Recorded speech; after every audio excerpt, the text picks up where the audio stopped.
O Mahabharata. De Krishna de Vaipayana Vyasa. Livro 3. Ramopakyana Parva. Capítulo 275. A história de Rama. Exílio. Yudhishthira disse: ó adorável, tu descreveste para mim em detalhes a história do nascimento de Rama e outros. Eu desejo saber o motivo de seu exílio. Ó Brahmane, conta por que os filhos de Dasarata, os irmãos Rama e Lakshmana, foram para a floresta com a famosa princesa de Mithila. Markandeya disse: o rei piedoso Dasarata, sempre atento aos idosos e assíduo em cerimônias religiosas, ficou imensamente satisfeito quando aqueles filhos nasceram. E seus filhos gradualmente cresceram em poder e eles se tornaram conhecedores dos Vedas junto com todos os seus mistérios, e da ciência de armas. E quando, depois de terem praticado os votos Brahmacharya, os príncipes se casaram, o rei Dasarata ficou feliz e muito satisfeito. E o inteligente Rama, o mais velho deles todos, tornou-se o favorito de seu pai, e agradou muito o povo com seu comportamento encantador. E então, ó Bharata, o rei sábio, considerando-se velho em idade, se aconselhou com seus ministros virtuosos e conselheiros espirituais para instalar Rama como o regente do reino. E todos aqueles grandes ministros estavam de acordo que aquele era o momento para fazer isso. E, ó filho da linhagem de Kuru, o rei Dasarata estava muito contente em contemplar seu filho, aquele realçador do deleite de Kausalya, possuidor de olhos que eram vermelhos, e braços que eram vigorosos. E seus passos eram como os de um elefante selvagem. E ele tinha braços compridos e ombros altos e cabelo preto e encaracolado. E ele era corajoso e brilhante com esplendor, e não inferior ao próprio Indra em batalha. E ele era bem versado em escritos sagrados, e era igual a Vrihaspati em sabedoria. Um objeto de amor para todo o povo, ele era habilidoso em todas as ciências. E, com sentido sob controle completo, seus próprios inimigos ficavam satisfeitos em contemplá-lo.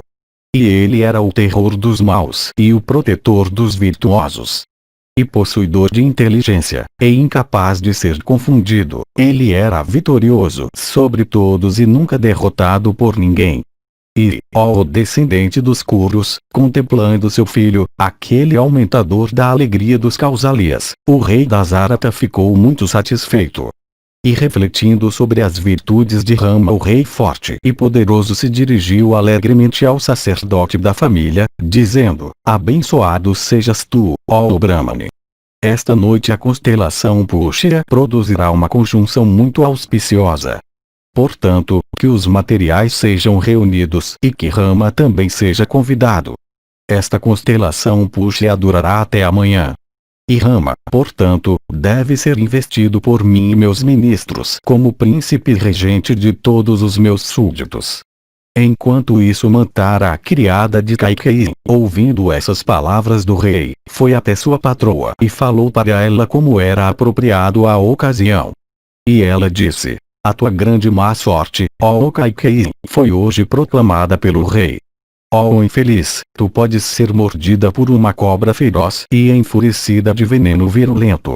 Kausalya, de fato, é afortunada, porque é o filho dela que será instalado no trono. Onde, de fato, está a tua prosperidade, quando teu filho não obtém o reino?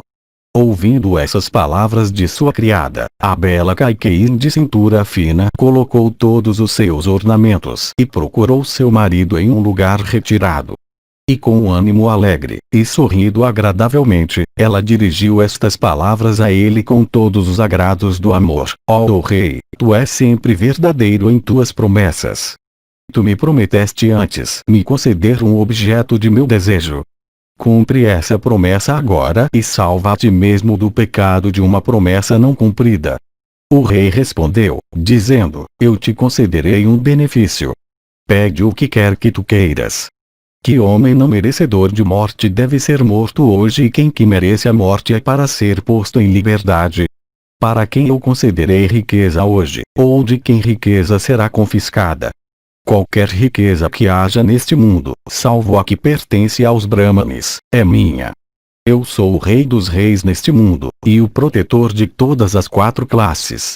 Dize-me rapidamente, ó Senhora abençoada, qual é aquele objeto sobre o qual tu colocaste o teu coração? Ouvindo estas palavras do rei, e atando firmemente a sua promessa, e consciente também do seu poder sobre ele, ela se dirigiu a ele nestas palavras: eu desejo que Bharata seja o recebedor desta investidura que tu planejaste para Rama, e que Rama entre em exílio vivendo na floresta de Dandaka por 14 anos como um asceta com madeixas emaranhadas na cabeça e vestido em trapos e camurças. Ouvindo essas palavras desagradáveis de significado cruel, o rei, o chefe da tribo Bharata, ficou extremamente aflito e completamente atônito. Mas o poderoso e virtuoso Rama, sabendo que seu pai tinha sido assim solicitado, entrou na floresta para que a veracidade do rei permanecesse inviolada. E, abençoado sejas tu, ele foi seguido pelo auspicioso Lakshmana, aquele principal dos arqueiros, e sua esposa Sita, a princesa de Videha e filha de Janaka. E depois que Rama tinha entrado na floresta, o rei Dasarata partiu de seu corpo, de acordo com a lei eterna do tempo. E sabendo que Rama não estava por perto e que o rei estava morto, a rainha Kaikeyi, fazendo Bharata ser levado diante dela, dirigiu-se a ele nestas palavras: Dasarata foi para o céu e Rama e Lakshmana estão na floresta. Toma este reino que é tão extenso e cuja paz não há rival para perturbar. Nisto o virtuoso Bharata respondeu a ela dizendo: tu fizeste um ato perverso, tendo matado o teu marido e exterminado esta família só por cobiça de riqueza. Amontoando infâmia sobre a minha cabeça, ó mulher amaldiçoada de nossa família, tu, ó mãe, alcançaste o teu objetivo. E tendo dito estas palavras, o príncipe lamentou alto. E tendo provado a sua inocência perante todos os súditos daquele reino, ele partiu na esteira de Rama, desejando trazê-lo de volta. E colocando Kausalya e Sumitra e Kaikeyi nos veículos na vanguarda de seu séquito, ele procedeu com um coração pesado, junto com Satrugna. E ele estava acompanhado por Vasishta e Vamadeva, e outros brahmanes aos milhares, e pelo povo das cidades e das províncias, desejando trazer Rama de volta. E ele viu Rama com Lakshmana, vivendo nas montanhas de Chitrakuta com arco na mão e enfeitado com os ornamentos dos ascetas. Bharata, no entanto, foi dispensado por Rama, que estava determinado a agir segundo as palavras de seu pai. E retornando Bharata governou em Nandigrama, mantendo perante ele as sandálias de madeira de seu irmão. E Rama, temendo uma repetição de intrusão pelo povo de Ayodhya, entrou na grande floresta em direção ao retiro de Sarabanga. E tendo prestado seus respeitos a Sarabanga, ele entrou na floresta de Dandaka e fixou residência nas margens do belo rio Godavari. E enquanto vivia lá, Rama se envolveu em hostilidades com Kara, então residindo em Janastana por causa de Surpanaka. E para a proteção dos ascetas, o filho virtuoso da linhagem de Raghu matou 14.000 Rakshasas sobre a terra, e tendo matado aqueles Rakshasas poderosos, Kara e Dushana, o sábio descendente de Raghu tornou aquela floresta sagrada novamente livre de perigo. E depois que aqueles Rakshasas tinham sido mortos, Surpanaka, com nariz e lábios mutilados, se dirigiu a Lanka, a residência de seu irmão Ravana. E quando aquela mulher Rakshasa, insensível pela dor e com manchas de sangue seco sobre o rosto, apareceu perante Ravana, ela caiu aos seus pés. E vendo-a assim horrivelmente mutilada, Ravana ficou irracional pela fúria e rangendo os dentes ergueu-se de repente de seu assento. E dispensando seus ministros, ele a questionou em particular, dizendo: irmã abençoada, quem te fez isso, me desprezando e desrespeitando?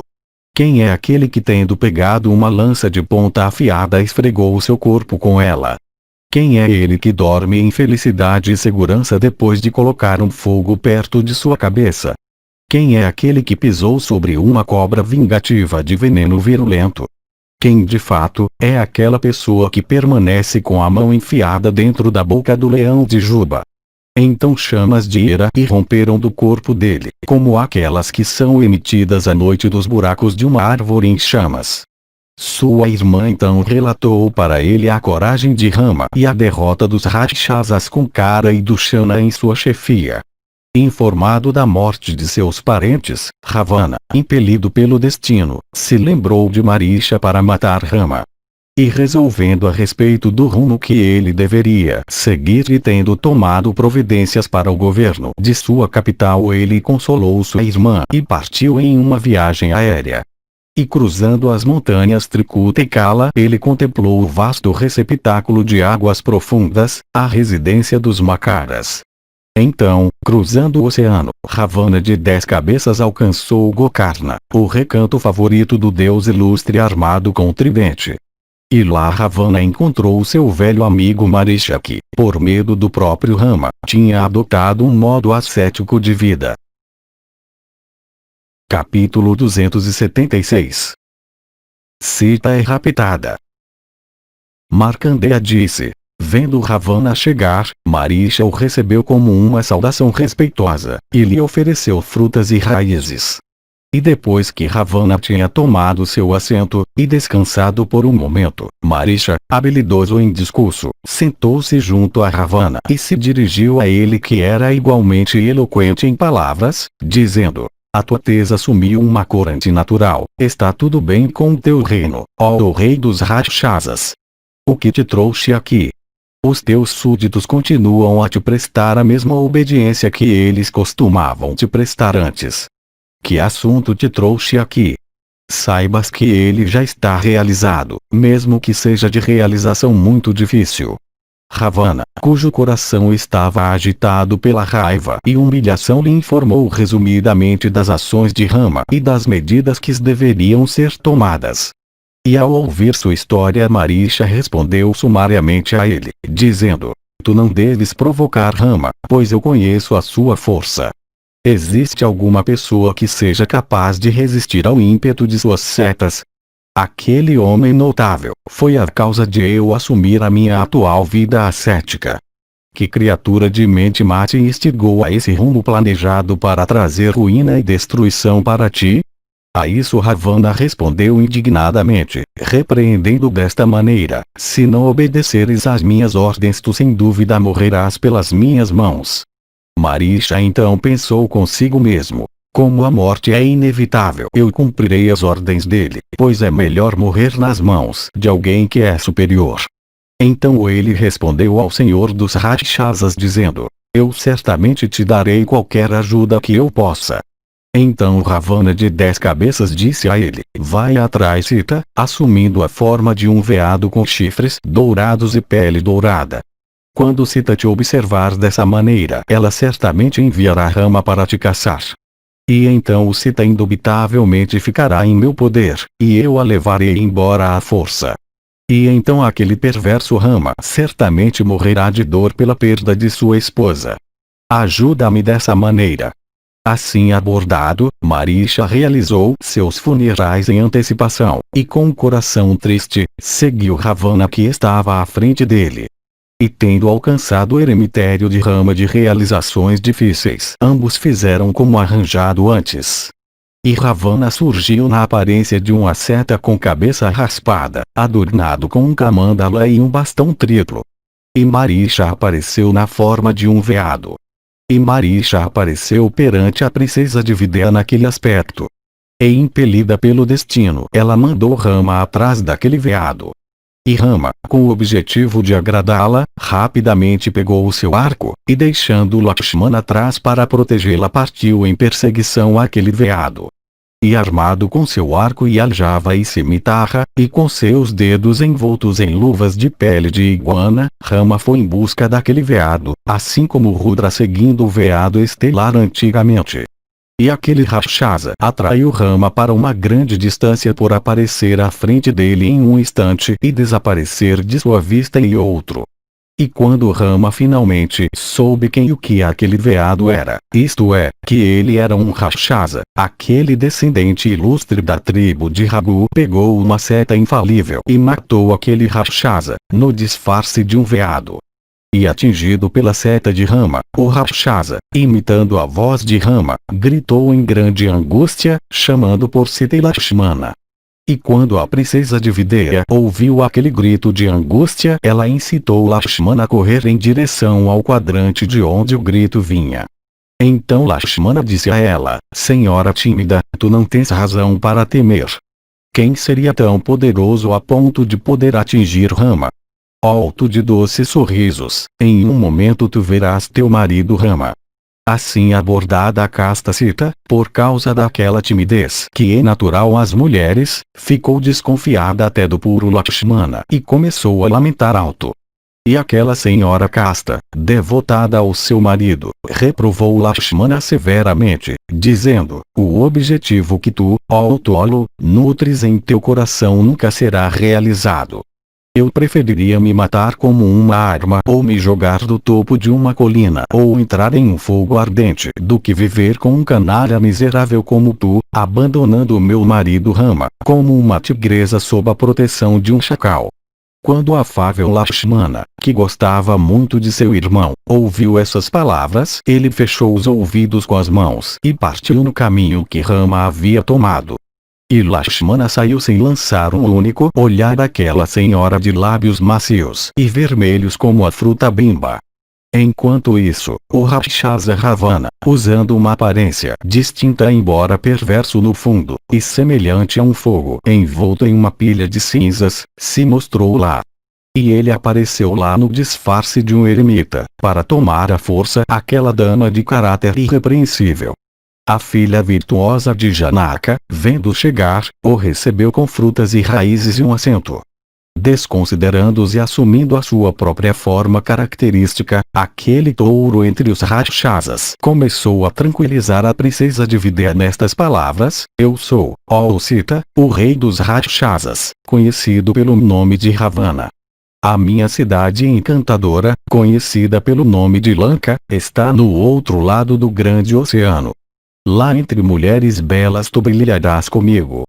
Ó senhora de lábios belos, abandonando o asceta Rama, torna-te minha mulher. A filha de Janaka de lábios belos, ouvindo essas e outras palavras semelhantes, fechou os ouvidos e respondeu a ele, dizendo: Não fales assim.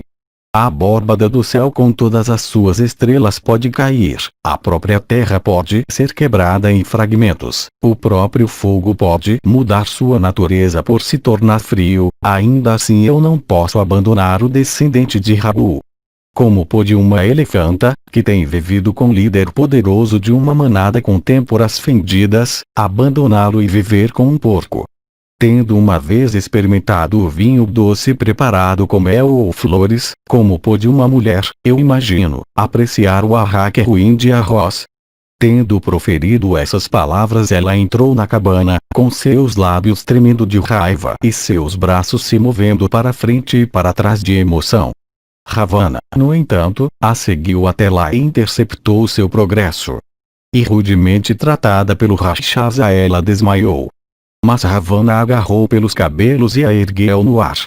Então um urubu enorme de nome Jatayu, que vivia em um topo de montanha, viu aquela dama desamparada assim chorando e rogando a Rama em grande angústia enquanto era raptada por Ravana. Veado estelar. Antigamente Prajapati, assumindo a forma de um veado, seguiu sua filha por luxúria, e Rudra, armado com um tridente, perseguiu Prajapati e cortou sua cabeça. Aquela cabeça de veado de Prajapati cortada do tronco se tornou a estrela, ou mais propriamente a constelação, chamada Mrigaziras.